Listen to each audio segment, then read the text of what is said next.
প্রথমবারের মতো সারা দেশে টাইফয়েড টিকাদান কর্মসূচি শুরু। সিরাজগঞ্জ জেলা প্রতিনিধি মুসলিমউদ্দিন সিরাজের তথ্যচিত্রে। বাংলাদেশের ইতিহাসে প্রথমবারের মতো সারা দেশের ন্যায় সিরাজগঞ্জের শাহজাদপুরে টাইফয়েড প্রতিরোধের জাতীয় টিকাদান কর্মসূচি শুরু হয়েছে।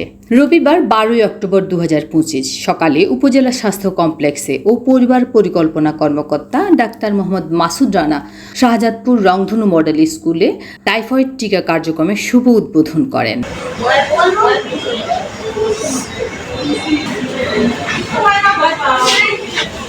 সকাল থেকেই শিক্ষার্থীরা খুবই আনন্দঘন পরিবেশে টিকা গ্রহণ করছে এবং আমাদের এলাকার স্বাস্থ্যকর্মীরা যথাসময়ে এসে শিক্ষার্থীদেরকে এই টিকা সরবরাহ করছে এবং শিক্ষার্থীরাও উৎফুল্লভাবে আনন্দের সাথে এই টিকা নিচ্ছে। টিকা নেওয়ার আগে তাদের ভিতরে অনেক ভয়ভীতি ছিল, কিন্তু স্বাস্থ্যকর্মীদের উৎসাহ উদ্দীপনায় সেই ভয়কে তারা জয় করে টিকা নিয়ে তারা স্বাচ্ছন্দ্য বোধ করছে। উদ্বোধনের সময় উপস্থিত ছিলেন সহকারী কমিশনার ভূমি মোহাম্মদ মুশফিকুর রহমান, শাহজাদপুর থানার ভারপ্রাপ্ত কর্মকর্তা ওসি মোহাম্মদ আসলাম আলী, উপজেলা প্রাথমিক শিক্ষা কর্মকর্তা জনাব মোহাম্মদ মুরাদ হোসেন, রংধনু মডেল স্কুলের প্রধান শিক্ষক শহীদুল ইসলাম শাহিন, প্রবীণ শিক্ষক চন্দন বসাক সহ আরও অনেকে। টিসিবি টাইফয়েড টিকাদান কর্মসূচির অংশ হিসেবে উপজেলা স্বাস্থ্য কমপ্লেক্স ও পরিবার পরিকল্পনা কর্মকর্তা ডাক্তার মোহাম্মদ মাসুদ রানা উপজেলার বিভিন্ন শিক্ষা প্রতিষ্ঠান পরিদর্শন করেন। পরিদর্শনের অংশ হিসাবে ইব্রাহিম পাইলট বালিকা উচ্চ বিদ্যালয়, তালগাছি আবু ইসহাক উচ্চ বিদ্যালয় সহ আরও অনেক শিক্ষা প্রতিষ্ঠান। এ সময় তালগাছি আবু ইসহাক উচ্চ বিদ্যালয়ের প্রধান শিক্ষক জনাব মোহাম্মদ পারভেজ আক্তার স্যার বলেন, অত্যন্ত সুন্দরভাবে টিসিবি টাইফয়েড টিকা কার্যক্রম শুরু হয়েছে। পরিবার পরিকল্পনা কর্মকর্তা ডাক্তার মোহাম্মদ মাসুদ রানা স্যারের অত্যন্ত সুন্দর দিক নির্দেশনায় আমরা স্বাস্থ্য বিভাগ শাহজাদপুর উপজেলার সকল শিক্ষা প্রতিষ্ঠানে যেখানে আমরা শিডিউল নির্ধারণ করেছি সেখানে অবস্থান করে আপনার ছাত্রছাত্রীদেরকে আমরা এই টাইফয়েড টিকা প্রদান করছি।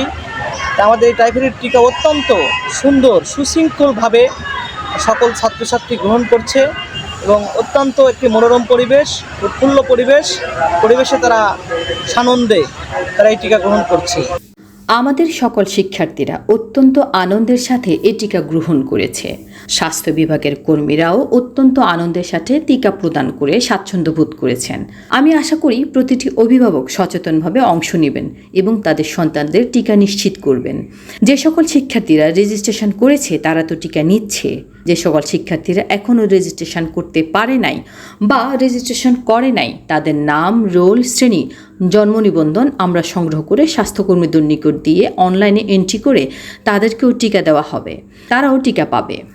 উপজেলা স্বাস্থ্য কমপ্লেক্স ও পরিবার পরিকল্পনা কর্মকর্তা ডাক্তার মোহাম্মদ মাসুদ রানা বলেন, সারা দেশের ন্যায় সিরাজগঞ্জের শাহজাদপুরে সকল শিক্ষা প্রতিষ্ঠানের শিক্ষার্থীরা 1,11,046 জন টিকা পাবে। কমিউনিটিতে 76,619 জন টিকা পাবে। সর্বমোট 1,87,665 জন টিকার আওতাভুক্ত হবে। তিনি আরও বলেন, অত্যন্ত আনন্দের সাথে শিক্ষার্থীরা এই টিকা গ্রহণ করেছে। উপজেলা স্বাস্থ্য কমপ্লেক্সেও পরিবার পরিকল্পনার স্বাস্থ্য সহকারী Mohammad Anwar Hossain Khan Bangladesh health assistant association Shahzadpur upazila শাখার সাধারণ সম্পাদক বলেন, আমরা সকাল থেকে অত্যন্ত আনন্দঘন পরিবেশে টিকা প্রদান করে যাচ্ছি। শিক্ষার্থীরা আনন্দের সাথে এই টিকা গ্রহণ করে স্বাচ্ছন্দ্য বোধ করেছেন। যারা রেজিস্ট্রেশন করেছে তারা অত্যন্ত আনন্দের সাথে টিকা গ্রহণ করেছে। যারা এখনও রেজিস্ট্রেশন করতে পারে নাই বা রেজিস্ট্রেশন করে নাই তাদের অনলাইনে ম্যানুয়ালি রেজিস্ট্রেশনের মাধ্যমে টিকা প্রদান করা হবে, যাতে করে তারা সার্টিফিকেট তুলতে পারে। টাইফয়েড টিকা দান কর্মসূচি 1 মাস কর্মদিবস চলবে। 9 মাস বয়স থেকে 15 বছরের কম বয়সী পর্যন্ত শিক্ষার্থীদের এই টিকার আওতায় আনা হবে। প্রিয় শাহজাদপুরবাসী, আসসালামু আলাইকুম। আমি ডাক্তার মোহাম্মদ মাসুদ রানা, উপজেলা স্বাস্থ্য ও পরিবার পরিকল্পনা কর্মকর্তা, শাহজাদপুর সিরাজগঞ্জ। আপনাদের সবাইকে স্বাগত জানাচ্ছি। আজ 12 অক্টোবর 2025 দেশব্যাপী টাইফয়েড ভ্যাকসিনেশন কার্যক্রম শুরু হচ্ছে। 9 মাস থেকে 9ম শ্রেণী পর্যন্ত সকল শিশু এই ভ্যাকসিনের আওতাভুক্ত হবে। তাই আর দেরি না করে যথাযথ প্রক্রিয়ায় রেজিস্ট্রেশন সম্পন্ন করে 9 মাস থেকে শুরু করে 9ম শ্রেণী পর্যন্ত সকল শিশুকে 1 ডোজ টাইফয়েড ভ্যাকসিন দিন। এবং টাইফয়েড মুক্ত রাখুন।